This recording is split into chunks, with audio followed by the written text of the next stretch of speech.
मैंने कहा कि जिन्होंने पाप किए हैं, मैं यहाँ जहाँ रहता हूँ उससे 50-60 किलोमीटर पर हरिद्वार है, और हम बचपन से ये सुनते आए हिंदू धर्म के धार्मिक गुरुओं से कि गंगा जी में जाके अपने पाप धो और पापों से मुक्ति ले लो।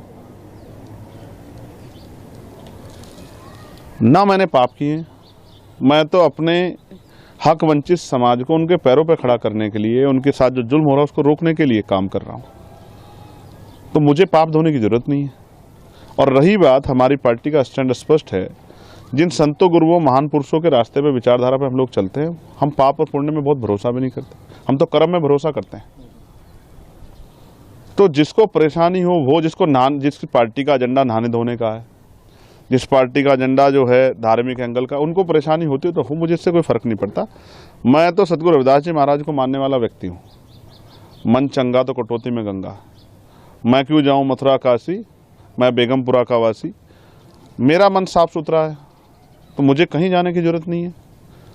मेरा मन इस देश के प्रति, इस देश के लोगों के प्रति, गरीबों के प्रति, किसानों के, कमजोरों के, हर व्यक्ति के सम्मान के लिए और उनकी परेशानियों को हल करने के लिए।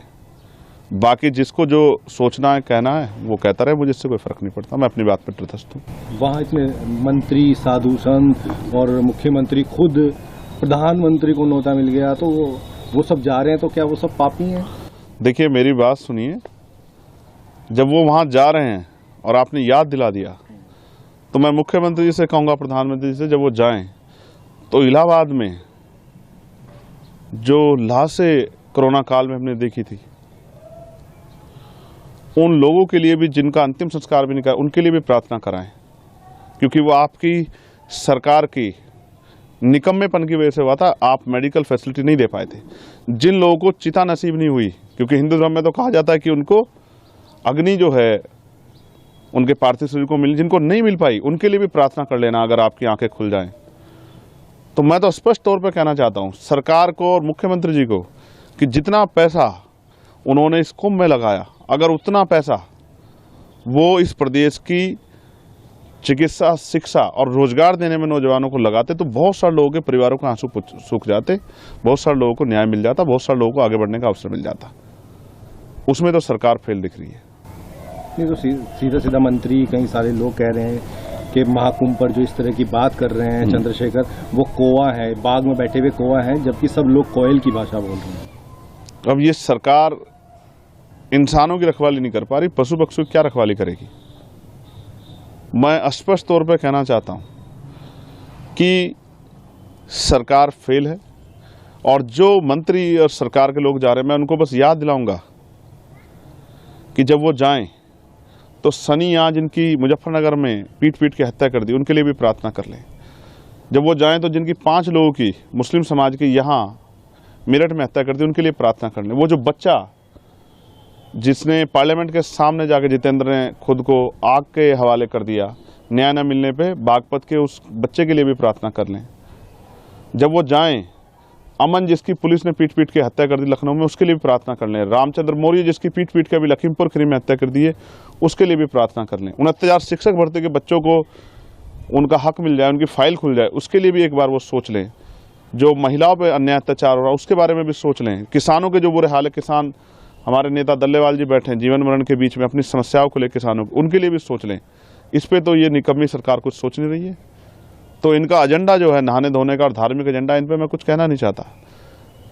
इनको जो कहना है कहें, लेकिन जनता इनको आने वाले समय में सबक सिखाएगी। तो अगर चंद्रशेखर को निमंत्रण मिलेगा तो क्या महाकुंभ में जाएंगे?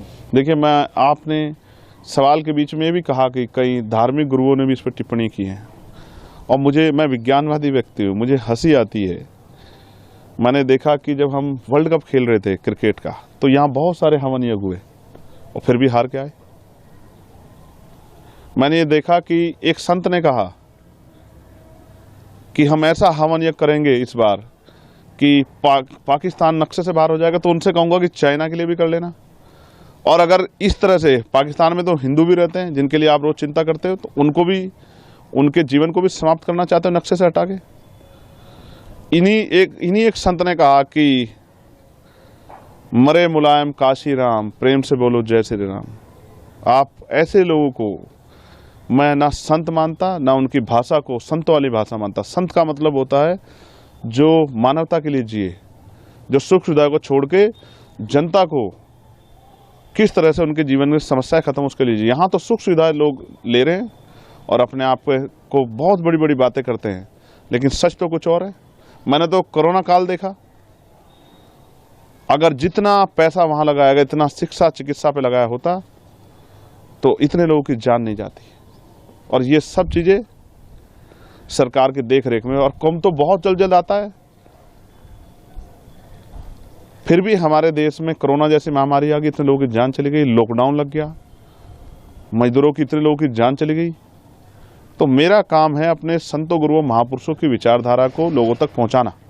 जब ये अपने धार्मिक एजेंडे को स्थापित करने के लिए हमारे लोगों को गुमराह करने का काम करें, मैं अपने लोगों को जागरूक करने का काम करूँ। मैं किसी को रोक थोड़ा ही रहा हूँ, जिसको निमंत्रण मिला वो भी और जिसको नहीं मिला वो भी जाए। लेकिन मैं याद दिलाऊंगा कि ये संत ही थे जो जब राम मंदिर का शिलान्यास हुआ तो इन्होंने प्रधानमंत्री पे बहुत सारे सवाल खड़े किए थे, इस भाजपा पे सवाल खड़े किए थे, इनके जो है उस कार्यक्रम पे तिथि पे सवाल खड़े किए थे। इन्होंने तो किसी की नहीं सुनी है, तो खुद को आस्था का सबसे बड़ा स्वरूप बताते हैं। मैं तो वैज्ञानिक दृष्टिकोण की बात कर रहा हूँ। मान्यवर काशीराम साहब जो हमारे नेता हैं, मैं आखिरी तौर पर आपसे कह रहा हूँ, मैं उनको गुरु मानता हूँ, मैं उनका चेला। उन्होंने कहा, उन्होंने पंडाल लगाया, उन्होंने कहा जिनको इस जन्म में मुक्ति चाहिए, अपने दुखों का नाश करना है, वो हमारे साथ आ जाएं, और जिनको अगले जन्म की परवाह है वो कुंभ में चले जाएं। तो मैं तो इसलिए आपसे कहना चाहता हूं कि मान्यवर काशीराम साहब ने जो रास्ता दिखाया, अगर दलित, पिछड़े, आदिवासी, अल्पसंख्यक समाज के लोग, मुसलमान, जैन, सिख, बौद्ध, ईसाई, पारसी, उनके साथ जो हिंसा हो रही है, उनके साथ जो जुल्म हो रहा है, उनके अधिकारों पर जो हमला हो रहा है, अगर उनको अपनी समस्याओं से मुक्ति चाहिए, इस जीवन में अच्छा जीवन चाहिए आत्मसम्मान का, तो उनको आज़ाद समाज पार्टी के साथ, चंद्रशेखर के साथ आना चाहिए, तभी उनका भला हो सकता है। बाकी तो ये तो चलता रहेगा। सरकार जिस एजेंडे की सरकार है, जिस विचार सरकार, वो उस पर काम करेगी, और वो अपना काम कर रहे हैं, हम अपना काम कर रहे हैं। इससे किसी को परेशानी नहीं होनी चाहिए। और बाकी मैं सबकी आस्थाओं का सम्मान करता हूँ। मैं तो संविधानवादी व्यक्ति हूँ। मैंने किसी को कब कहा कि भाई आप जाओ ना जाओ। मैं तो ये कह रहा हूँ कि मैं अपने गुरुओं संतों की बात पर खड़ा हूँ। मन चंगा तो कटौती में गंगा, जिसका मन साफ सुथरा, उसको कहीं जाने की जरूरत नहीं है। नहीं, आप उसमें आपके बयान में कह रहे हैं कि जिसने पाप किया होगा वही जाएगा। तो मैं फिर आपको दोहराऊंगा, मैं यहाँ रहता हूँ, मुझसे 60 किलोमीटर पे हरिद्वार है, गंगा जी का स्नान करने लोग जाते हैं। ये हिंदू धर्म के धार्मिक गुरु ये भाषा बोलते हैं, कहते हैं यहाँ स्नान करोगे, डुबकी लगाओगे तो आपके पाप दूर हो जाएंगे, ये हवन यज्ञ करोगे तो आपके ग्रह सब ठीक हो जाएंगे, आपकी समस्याएं खत्म हो जाएंगी, आपका जीवन लंबा हो जाएगा। मैं तो वही बात कह रहा हूँ जो ये कहते हैं। मैंने क्या गलत कहा? लेकिन मैं नहाने धोने की राजनीति नहीं करता हूँ। मैं लोगों को सही पथ पे ले जाके उनके दुखों की मुक्ति के लिए राजनीतिक सत्ता के बगैर, और उनको जब तक आर्थिक सशक्तिकरण नहीं होगा, सामाजिक भेदभाव खत्म, तब तक बदलाव नहीं हो सकता। मैं तो अपने काम पे, अपने उस विचार को, महापुरुषों विचार को आगे बढ़ाने का काम कर रहा हूँ।